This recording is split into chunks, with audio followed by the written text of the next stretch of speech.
I'm going to start this video off by being honest for a bit. This is the first time I've ever tried to keep up with an anime season, and let me say, it sounds way easier than it truly is. It's genuinely difficult to watch everything in one season. I mean, the last couple seasons I would watch a few things every season, like Overlord, Season 3, That Time I Reincarnated as a Slime, and a few more. But this season was the first time I genuinely tried to watch everything. I ended up being short by about half. Yeah, I only ended up watching about 15 to 20-ish anime this season, but it was a lot of fun, and I'm definitely going to try to watch seasonal anime more often. But anyway, without further ado, let's start the anime deathmatch. The first anime is Sword Art Pokemon Online. Join the world where the main character is the daughter of Kirito from SAO and Shiro from Log Horizon.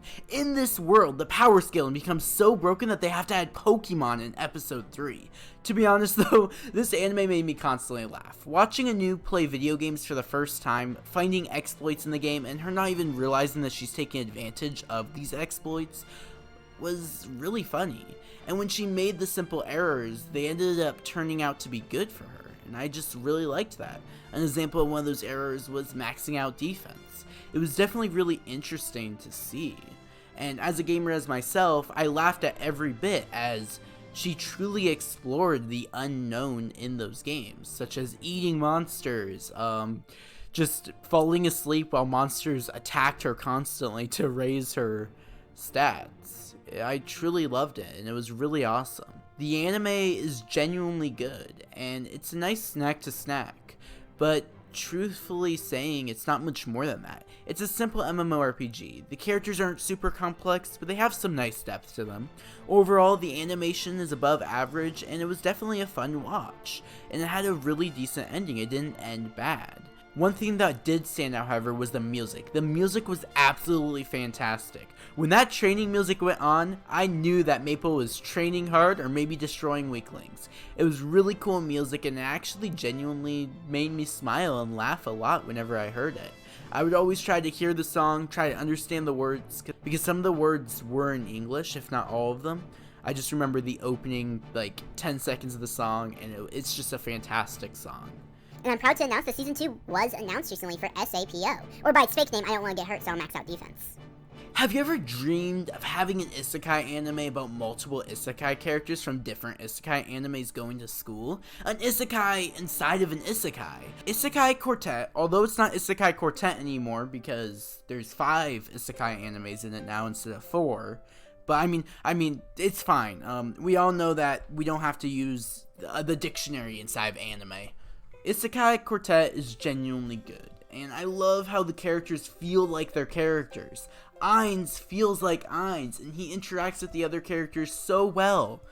And to be honest, I enjoyed this anime very much. Isekai Quartet 2 introduced me to Isekai Quartet as a franchise.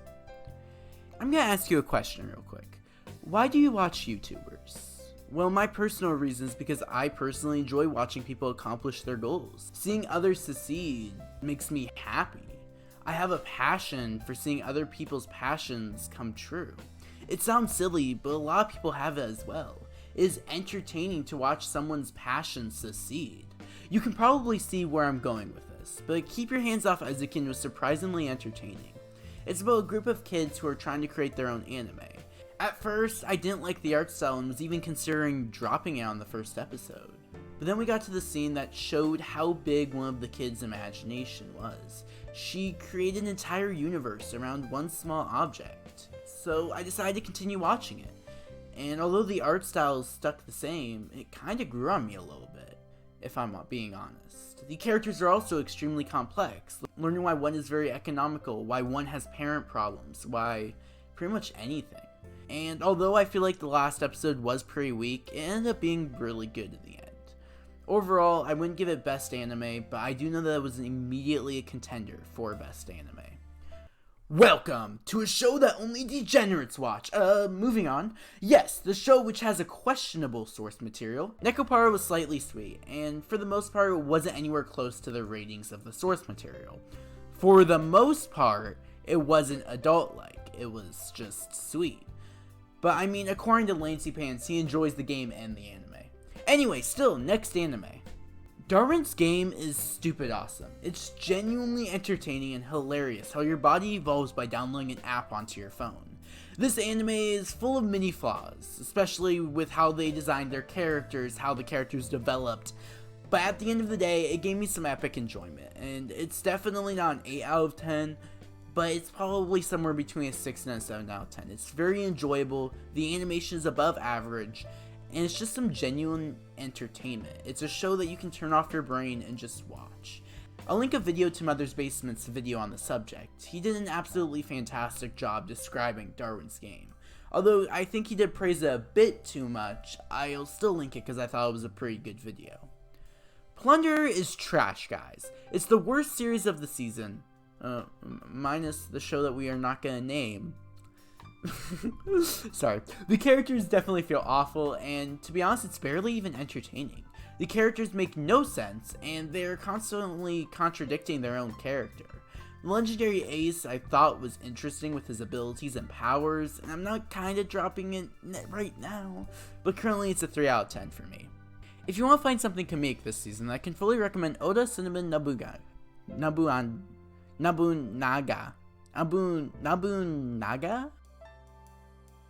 It's a comedic masterpiece in my eyes. The story is about a Japanese shogun who dies and reincarnates as a high school girl's dog. I laughed at the concept and the execution was absolutely fantastic. Overall, it felt like a job well done. I'm not going to go into detail about it, but I view it as kind of underrated in this season. It definitely achieves the goal of being a funny comedy. It overuses humor a little bit as well. I'll get into more details at the end of the video of Cinnamon. One of the most original ideas I found this season was ID Invaded. Or id Invaded. Id Invaded is a detective anime about how serial killers leave behind particles that can be detected as the intent to kill. After putting these particles into a machine, a human being who has had experience with murdering someone can enter another reality. A reality that's inside the killer's head. To be honest, it gave me a lot of Psycho-Pass vibes, but it's not Psycho-Pass. It's Psycho-Pass mating the Matrix. All jokes aside, I've never experienced a detective anime like this, and as I was saying in the beginning, it's been a long time since I've found something this original. I loved the series. The character development was fantastic, and we just gotta slowly discover how this world worked, and we gotta slowly discover who characters were, why they were like this, why this detective police officer is now a criminal, what happened to make him go over the edge. And the fact that the main character forgets all his memories whenever he goes into the machine makes it even better. I'd love to make a separate video entirely discussing this anime in such light. It also has a fantastic and fulfilling ending, unlike most anime. For being so original, I definitely put it as one of the possible winners for the Winter 2020 Anime Olympics. One other thing I want to say is the opening is so good in this anime. I love the opening, it's my favorite opening of the season. Allow me to ask you another question. Have you ever dreamed of an opening that's beyond space and time? An opening where it sounds like a Screamo man had a threesome with Tokyo Ghoul and Psycho-Pass? Well, I have the anime opening for you. Pet. Pet is all about a man who buys a koi fish. It's the most epic slice of life. Okay, jokes aside. In reality, eventually you find out it is kind of about a guy who has a pet. Well, he views the person as a pet, at least where I'm at in the anime, which is around episode 7. But anyway, serious. I dropped Pet. After watching the first episode the day it aired, I felt the concept sounded a lot cooler. I mean, it was interesting, but I was too busy with other stuff, and truthfully kind of forgot about it. However, I eventually decided to return to episode 2, and then 3, and it ended up being entertaining and actually interesting. And to be honest, it's something I don't feel like it's talked about as much as it should be. That being said, it's still full of flaws, but it's definitely not the worst anime of the season that I thought it was at episode 1.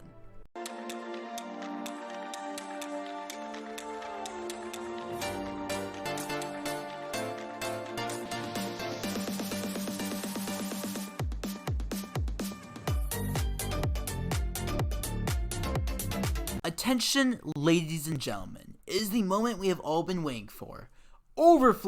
Asteroid in Love. I saved it.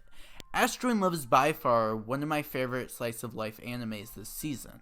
I was immediately engaged in the concept. As people know, I'm obsessed with the journey of the dream. If you want to find out more about that, I'll put an icon in the top right corner of my video talking about the journey of the dream in Asteroid Love. On my channel, it's my favorite video of all time. Also, unlike what most people say, I personally feel like episode 9 made the story even better, not worse. I love this anime from start to finish. Some stuff I never ended up mentioning inside my video were my actual thoughts on some of the things in the series.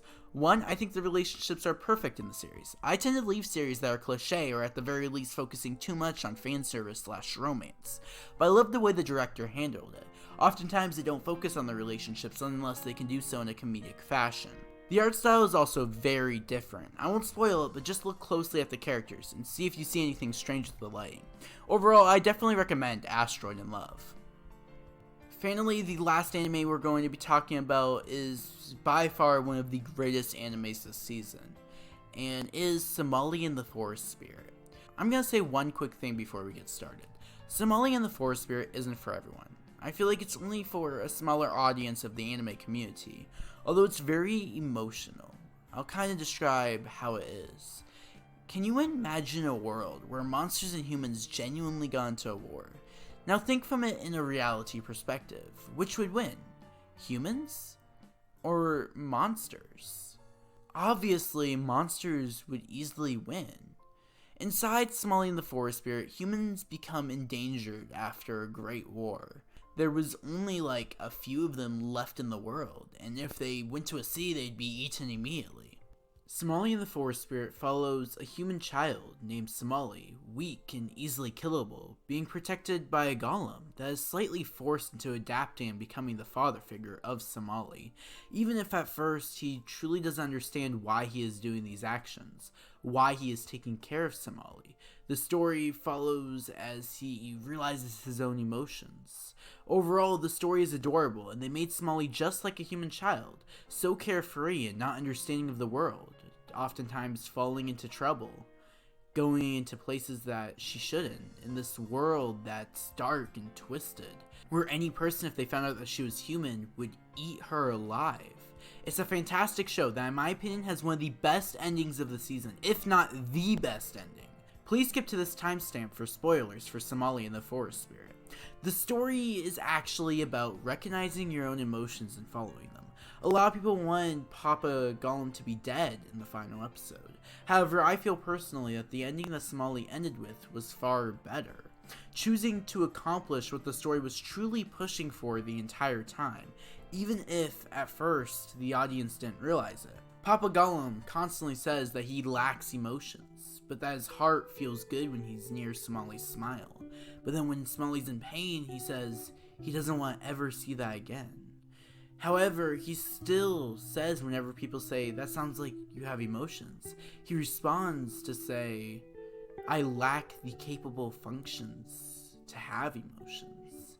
Finally, at the end, however, Papa Gollum says, "I have emotions." He admits to being in pain. He admits about worrying when Somali got herself into danger. He admits everything. And in that one moment, Papa Gollum sheds a tear. It's a black tear. And it's a truly emotional moment in the anime. Overall, it's fantastic, and I highly recommend it if this sounds interesting to you. Anyway, it's time for the Anime Olympics Awards. And to start off, we're going to go with openings and endings. Not ending in the anime ending song-wise. The best ED song would have to be, in my opinion, Asteroid Love's ED. It was fantastic and really well done. The best opening for me was between Pet, It Invaded, and Somali and the Forest Spirit. Somali's in the Forest Spirit had a fantastic, calm opening, and it just felt perfect for the show. But in the end, I ended up picking It Invaded because I personally liked that opening far more. I feel like there was a lot more interpretation that you could do inside the opening, and there was a lot of symbolism as well. Best meme of the season obviously goes to Interspecies Reviewers. That was a fantastic meme, and I really loved and laughed through the entire war that was going on between Lord Nuxanor and MAL and Funimation. Best anime of the season was tough though. For me, it was between Somali and the Forest Spirit and It Invaded. However, in the end, I'm going to pick It Invaded for two reasons. Although Somali was very emotional for me and changed me on a personal level, It Invaded was really entertaining and also a masterpiece as well. Also, I feel like It Invaded has a more broad audience than Somali and the Forest Spirit. Of course, though, both were fantastic shows. Best comedy of the season was hands down Sword Art Pokemon Online. I was praising Cinnamon earlier for for being a good comedy, but overall, Cinnamon it kept on repeating a lot of humor. Its humor was very childish, and I felt like it was a more smaller audience in the sense of comedy. Whereas SAPO, or by its fake name, I don't want to get hurt, Sound Max Defense, has a much more broad sense of humor, and it's also way more memeable. Anyway, guys, that's it for today's epic Minecraft anime tournament video. I don't know.